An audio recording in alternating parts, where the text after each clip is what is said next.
Bonjour à tous et bienvenue dans la deuxième partie du tuto sur la colorimétrie dans DaVinci Resolve.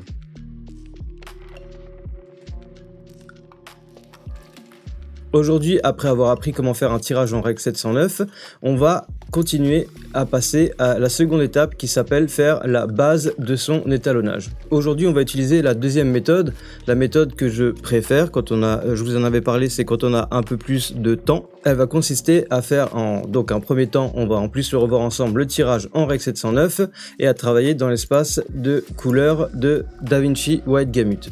Donc pour ça, comme d'habitude, on va dans le Color Management, on choisit ici donc le Science Couleur de DaVinci, l'espace de couleur de la timeline, donc le DaVinci White Gamut, et la sortie de l'espace de couleur, ce sera du Rec 709 en gamma 2.4. Une fois que tout ça c'est bon, on va commencer par créer deux nodes. Donc pour créer un deuxième node, petit rappel, c'est la touche Alt S et Option sur Mac et S. Je vais donc renommer le premier en CST in et le second en CST out, vu que on va devoir faire une conversion entre le DaVinci White Gamut et sortir en Rec 709. Donc je vais dans mes effets ici pour les afficher, je mets mon Color Space Transform sur le premier node et pareil sur le deuxième node. Donc ici, je vais aller choisir l'espace colorimétrique de la caméra. Donc là, ici, on est sur du Sony Gamut 3. Donc je vais aller pareil dans les gammas. Donc je vais choisir le Sony qui est juste là, S-Log 3. Ensuite, je vais choisir donc forcément le DaVinci White Gamut. DaVinci White Gamut dans l'output Color Space et dans le output gamma. Et ensuite, dans le CST out, je fais ma conversion. Donc forcément, l'input Color Space, ça devient le DaVinci White Gamut et le input gamma, ça devient le DaVinci intermédiaire. Ensuite, dans l'output Color Space, on fait notre tirage en Rec 709. Et là, on va choisir donc notre Rec 709 et les gamins 2.4 qui sont juste là. Ok, alors la première chose dans cette image, maintenant qu'on a fait le tirage en Rec 709, il va falloir faire une base, c'est-à-dire corriger ce qui ne va pas dans le tirage en Rec 709. La première chose à laquelle on va s'attaquer, c'est la balance des blancs. On va créer un nouveau node qu'on va mettre juste après le CST in. D'accord, parce que là on va travailler le signal log, et ce signal log pour pouvoir le travailler, parce que il faut qu'on le travaille entre le CST in et le CST out, parce que si on travaille derrière le CST out, là on travaille le tirage en Rec 709 et on travaille plus le log. Donc on a créé ce node, donc petit rappel, c'est toujours la touche Alt S pour ajouter un node ou Option S pour Mac. Là, j'en ai pas besoin, je fais clic droit et on va faire la balance des blancs, donc la white balance, juste ici. Et là, j'ai une petite astuce qui peut énormément vous aider.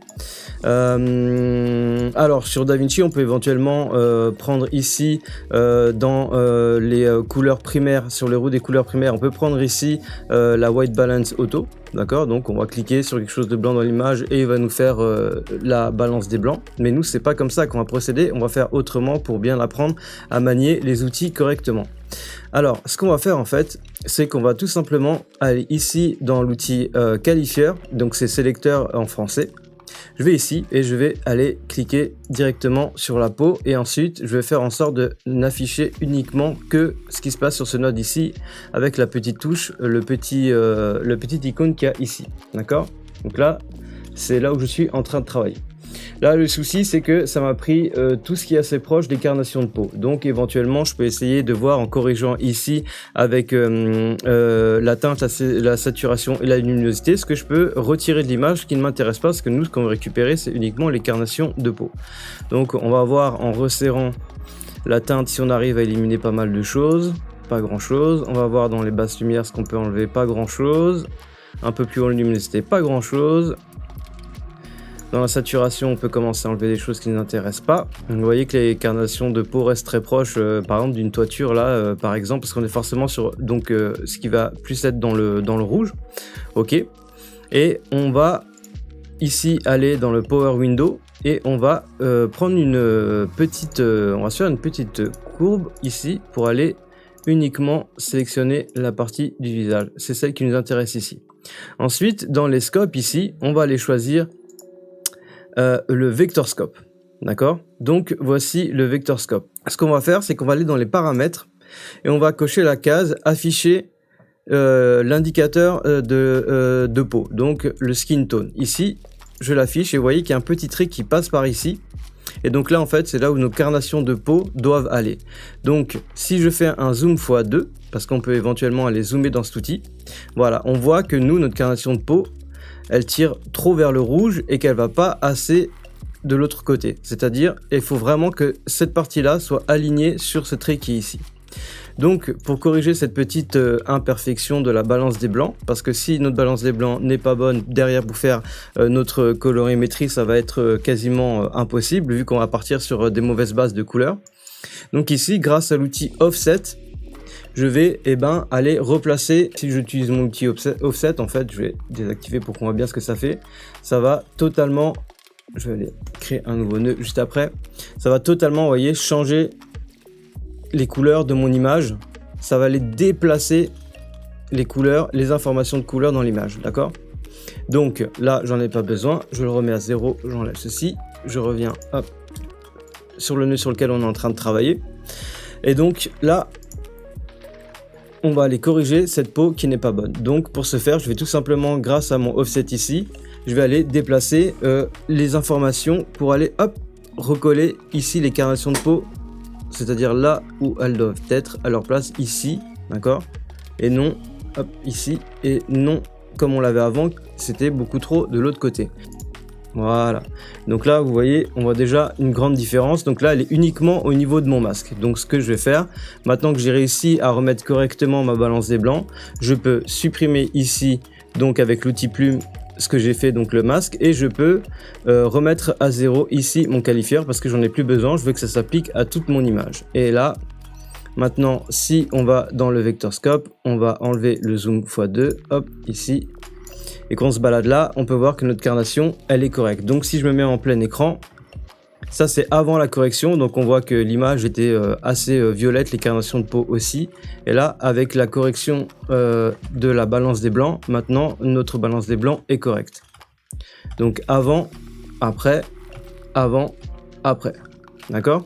Voilà, donc là, si jamais, quand vous avez fini, vous voyez qu'il y a une petite modification à faire assez légère, hop, une petite retouche, voilà, c'est mis comme ça, voilà.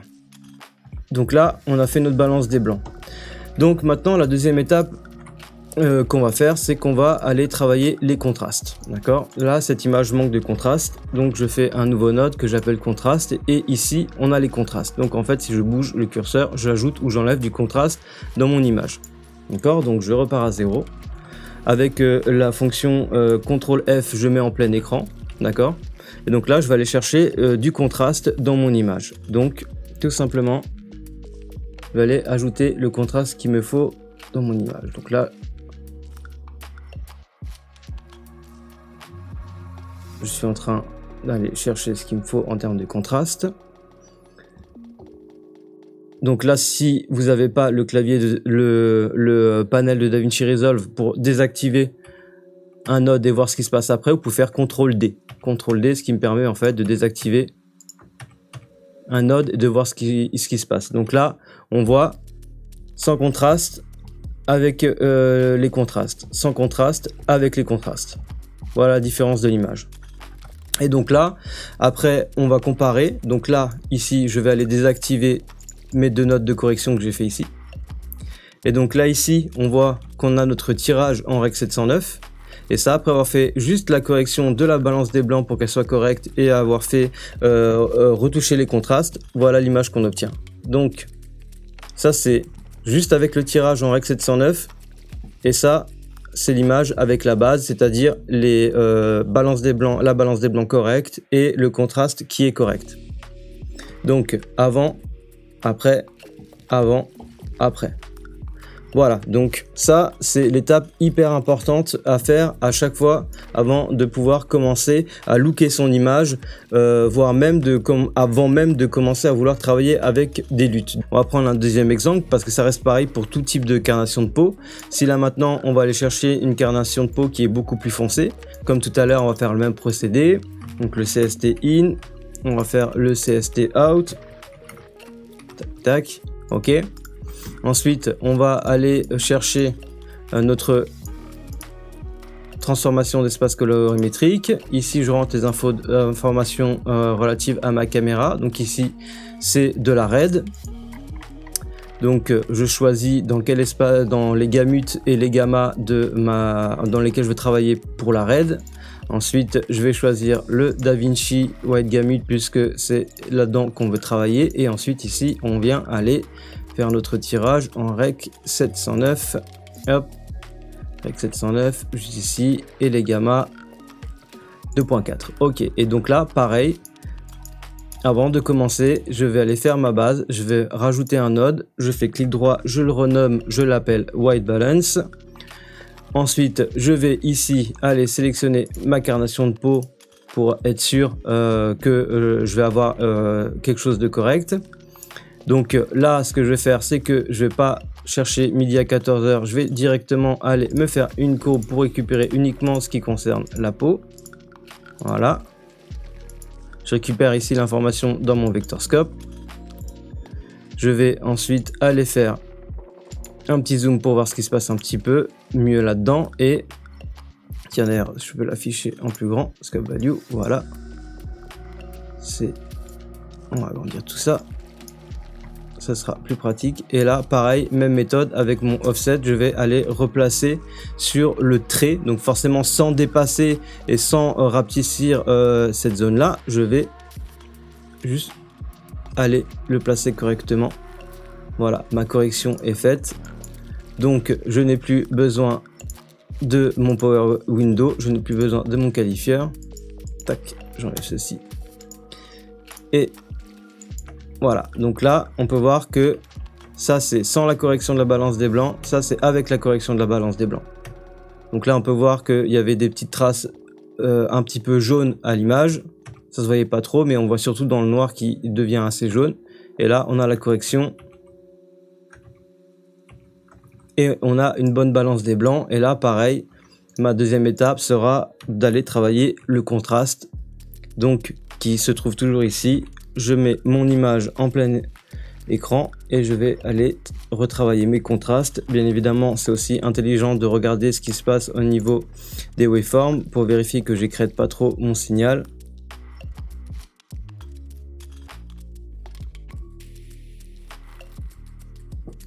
Et je resélectionne et on va sur un comparatif.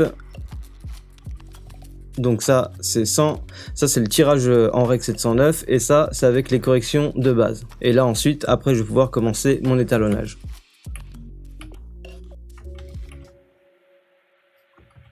Et donc voilà pour cette deuxième partie. Bien évidemment, il y en a encore quelques-unes qui attendent de l'autre côté parce qu'on a encore beaucoup de choses à voir. On n'est qu'au début de comment arriver à faire un étalonnage correct sur des images et sur différentes caméras.